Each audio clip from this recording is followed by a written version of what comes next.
Okay, it's me again, Brad. Today I'm going to show how to graft roses. Alright? What you want to do, you want good healthy stems. Try not to get any diseased or weak or small. About maybe big around as a pencil to graft. And what you do, the way I've always grafted roses is what's known as a T-bud.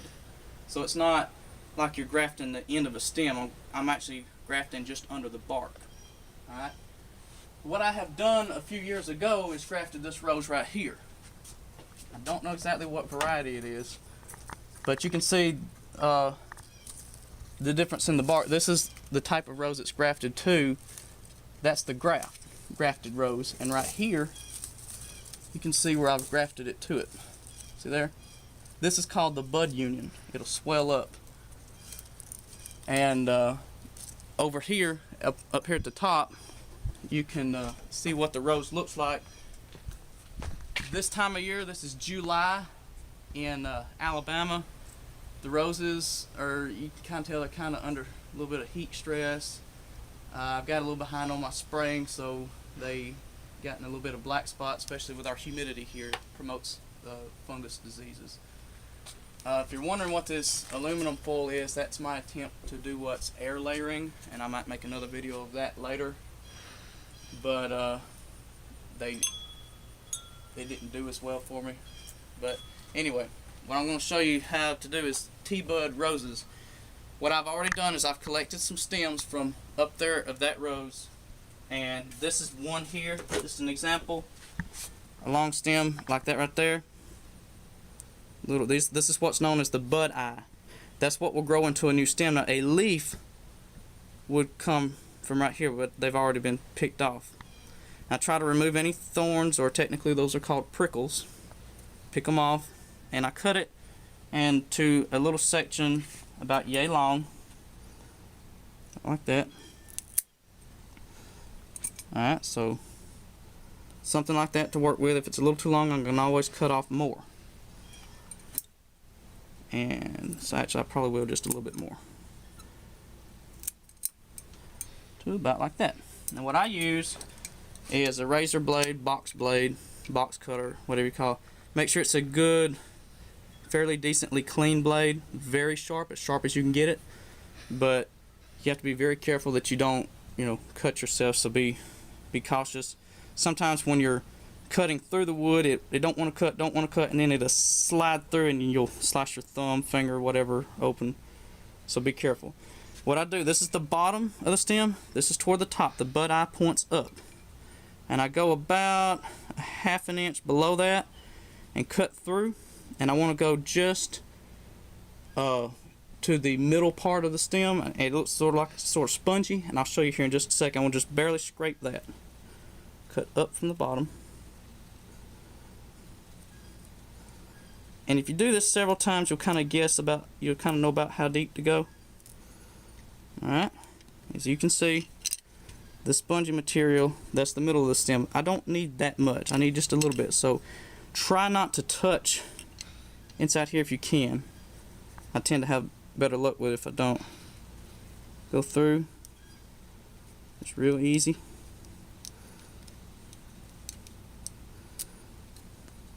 Cut that off.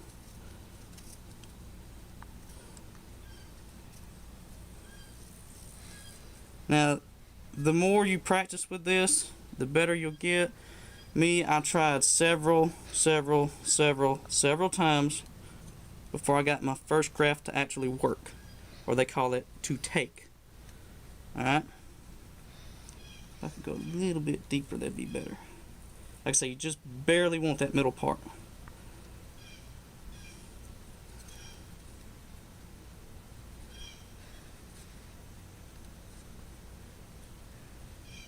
And you want it nice and level, nice and flat. You don't want any bumps on one side, because it needs to have good connection inside the wood. Okay, now that I've done this, and if I've gotten any dirt on it, try to scrape that off as best you can, because you don't want any kind of disease to get on there. Now that it's exposed, I need to do this very quickly, fairly quickly, without messing up, because the air, I don't want that to dry out. So I'll go over here. Okay, I'm going to set this down with the inside of the bark facing up, because I don't want to get any disease on that if I can help it. I come over here, and this is a leaf of a rose. These are leaflets. It goes into here, and down in there, you see there's the bud eye, like what I would use to graft. This is called a Dr. Huey rose. It's a very common rootstock. So remove any leaves that would be in your way.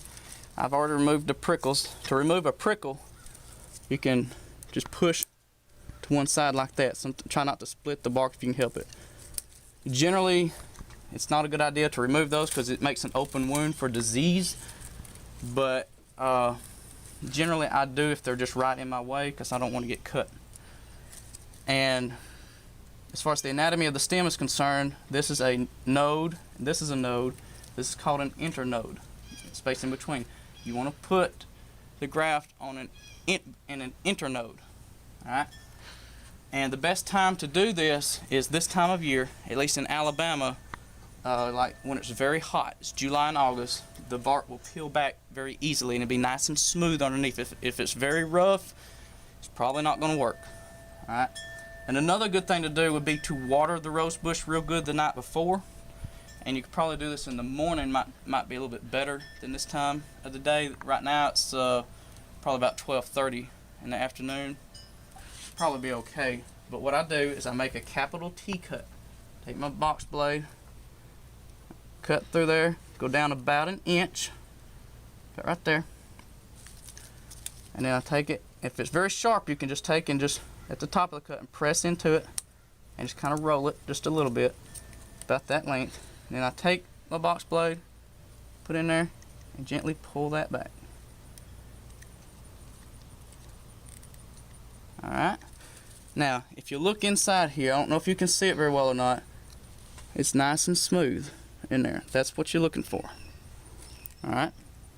Now, I take my little bud eye. Oh, here it is. My bad. I take my little bud eye. Now, this is actually falling on the floor, so it might not take, but I hope it does. We'll see. Take this that I've cut off. Now, generally I would do this a little bit quicker than this, but since I'm explaining it, it's taking a little bit longer. I hold it open with a box blade on one side, slide it in a little bit, hold the other side open, slide it in, and you push it down like that.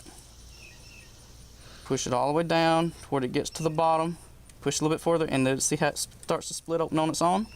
That means it's good and tight down in there. So that you have about a ½ an inch below, which you already have here, about the same length up here. You have a little bit sticking up above it. So I take my box blade and I cut it off even with the top of the cut. Very careful not to bruise the stem. And I want to be very careful that I don't press so hard that I cut through and cut this main stem off.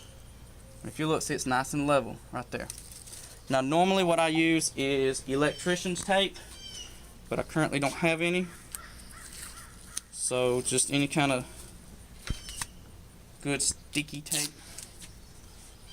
I take this, I can take it and maybe split it.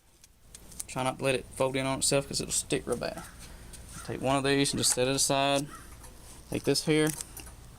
I try to use the straight edge. Right here, I push down here and stretch it very tight. That's why I like electrician's tape, because it's sticky and stretchy. Do not cover the bud eye, because that's the part that's going to grow if it takes. It may take a few weeks to know if it's going to work or not. I'll take my other one and wrap on the top.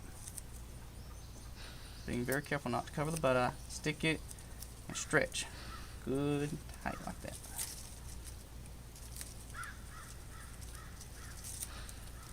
Alright.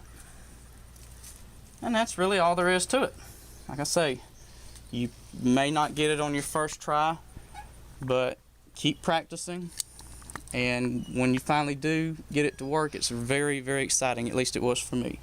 And these are two that I've done. This is one I did a little while ago, and this is another one. So that's pretty much really all there is to it. Alright.